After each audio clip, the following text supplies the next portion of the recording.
Hello viewers, you are watching Vietnam News Agency's Daily Bulletin. Up next are the headlines. Party Central Committee passes documents laying foundation for renovation of leadership. Nobel laureates join domestic scientists in seminar on basic and social sciences. Strong measures taken to prevent violations in tourism.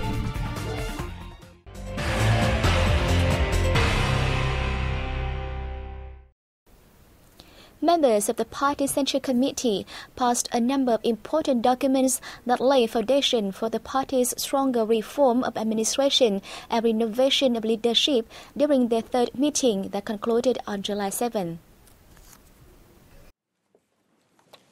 They agreed in principle on the operational regulations of the 12th Party Central Committee, the Politburo, the Secretariat, and the Party Central Committee's Inspection Commission. Compared to the previous tenure, the 12th Party Central Committee's operational regulations have been amended and supplemented with important new contents regarding the obligations and rights of the Politburo in giving orientations, goals, and major solutions for socio-economic development. The committee members also reached consensus on the introduction of personnel for senior positions at state agencies of the 2016-2021 tenure. They decided to continue introducing to the new National Assembly the positions of State President, Prime Minister, National Assembly Chairman, and other leadership seats that were introduced by voting or approved during the previous section in March this year. They also proposed nominees for titles that they did not work on in the previous section or might be changed so that the Politburo can officially propose them to the National Assembly for consideration. Party General Secretary Nguyễn Phú Trọng emphasized that the committee should fulfill its duty and rights over major and important issues of the country, party, and state, including deciding key strategy and policies on socio-economy, together with national defense, security, foreign relations, party building, and personnel work. The party leader called for stronger efforts to seek measures to deal with urgent problems and focus resources for socio-economic development. He also urged for speeding up the restructuring of state-owned enterprises and the state budget while settling bad debt, while ensuring a safe level of public debt. The party leader also asked for stronger attempts in building the party, combating corruption, and resolutely safeguarding national independence and sovereignty and territorial integrity, ensuring a peaceful and stable environment for national growth as well as international integration.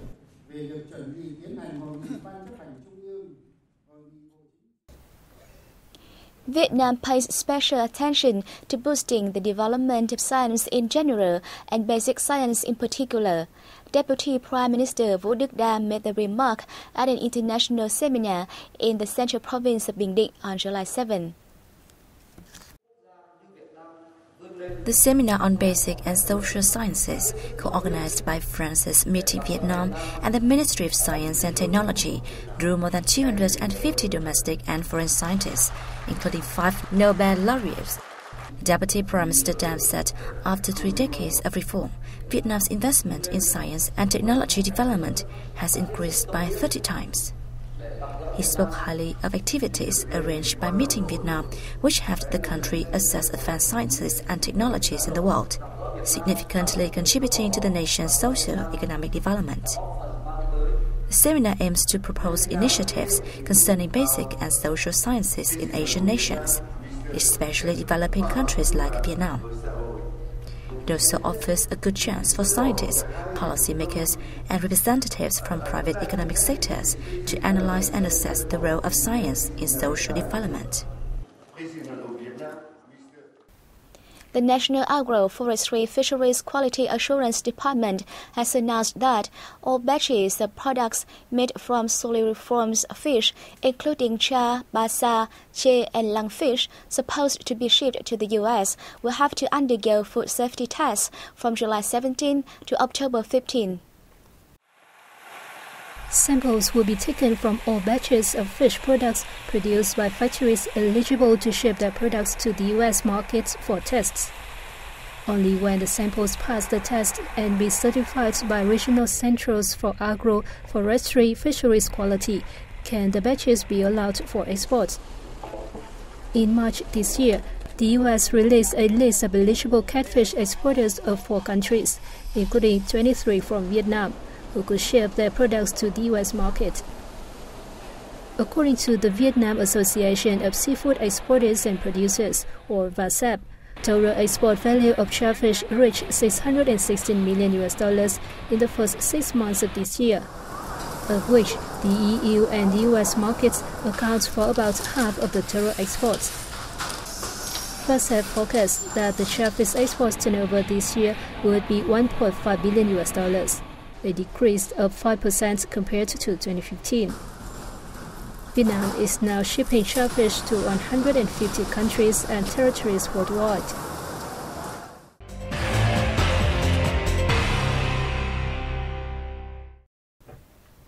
The Hanoi Customs Department and the Drug Crime Investigation Police Department announced on July 6th that they have smashed a drug ring that sent illicit substances into or from Vietnam via international post.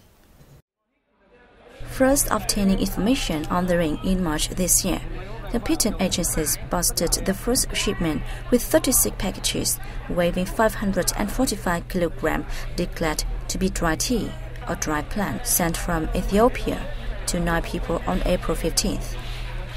The Criminal Science Institute under the Ministry of Public Security found cathinone, a strong narcotic, in the goods. The Hanoi Customs Department coordinated with the Drug Crime Investigation Department to establish a specialized team in May to crack down on the case. From May 23rd to June 28th, the specialized team discovered more batches of goods sent from Singapore to Vietnam or from Vietnam to the US, UK, and Australia, all of which were found to contain cathinone. So far, a total of 199 packages weighing over 2.5 tons have been found containing the drug. The senders and recipients of the packages include workers in the postal and tourism sectors, as well as 1 Chinese and 4 unidentified black men who already left Vietnam. A drug investigator said this is a large-scale nationwide ring, noting that the culprits live in other countries and they only hire Vietnamese to receive or send the drugs. The Hanoi Customs Department has alerted counterparts in Ho Chi Minh City and Hai Phong City on the case. As a result, in mid-May, Ho Chi Minh City also seized 5 batches of goods with 1.2 tons of dry herbs containing narcotic substances. The number of babies born in the first half of this year increased 9.9% compared to the same period last year. The figure was released by the General Department of Population and Family Planning. The department said clinical contraceptive methods reached only 40% of the set target in the period, while non-clinical contraceptive methods reached only 75% of last year's figure. In the second half of the year, the population and family planning tasks will focus on implementing communication activities in line with the characteristics of each region and areas, as well as expanding networks supplying family planning services nationwide. The sector will also strengthen the implementation of reducing the gender imbalance at birth, boosting social marketing, and socializing contraceptive methods. A contest theme, painting and composing messages about care and anti-stigma and discrimination against children affected by HIV/AIDS was launched on July 7th in Hanoi. The contest calls for society to protect and help children affected by HIV, while raising public awareness of changing attitudes, behaviors, and discrimination against them. All Vietnamese and foreign children living in Vietnam aged from 6 to 16 are encouraged to send entries to the Family and Child magazine at 139 Nguyễn Thái Học Street in Hanoi's Ba Đình district before October 30th. The award ceremony will be held in November in response to the National Action Month on HIV/AIDS prevention and control.